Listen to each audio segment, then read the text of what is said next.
Mais je ne voudrais pas insister trop lourdement sur les sanctions, mais c'est aussi une réalité qu'il faut peut-être inclure à ce plan. Bien sûr, mais elle est déjà inclue dans le plan anti-violence que j'ai élaboré il y a déjà 3 ans maintenant et qui prévoit un régime de sanctions tout à fait sévère. Je rappelle que dans les faits qui ont défrayé la chronique ces derniers mois, à chaque fois, les auteurs sont très durement sanctionnés. Vraiment ? Que ce soit, oui, par exemple... C'est pas ce que disent certains enseignants, mais vous allez y répondre. Oui, la vérité, monsieur le ministre. Par exemple, quand la professeure avait été violentée, bousculée de manière violente, 5 mois avec sursis pour le jeune délinquant. Un prof de maths insulté, sanction, 5 mois avec sursis. Quelques heures de colle. 5 mois avec sursis, comparution immédiate pour un élève mineur, on peut considérer que c'est peu, c'est tout de même pas rien. Ça, c'est une condamnation pénale. Par ailleurs, cet élève va être rescolarisé dans une structure spécialisée, donc il ne lui arrive pas rien.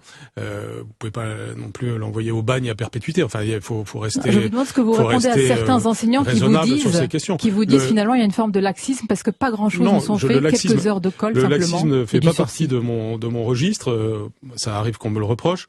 Je sais par contre savoir garder raison, ne pas s'emballer à chaque situation, mais au contraire faire les choses justes. Et donc les choses justes, elles sont d'ailleurs appréciées par qui de droit sur le terrain. Il faut vraiment garder beaucoup de sang-froid par rapport à tout cela. Et ce sang-froid, nous l'avons. Et je l'ai dit à tous, et évidemment d'abord au personnel de l'éducation, tout fait doit être signalé.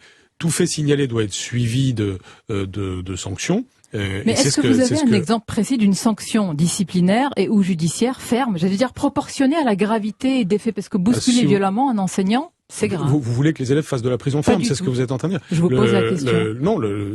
Avoir des suites pénales pour des faits qui se passent en milieu scolaire, c'est déjà quelque chose d'assez nouveau. Et donc il ne faut pas.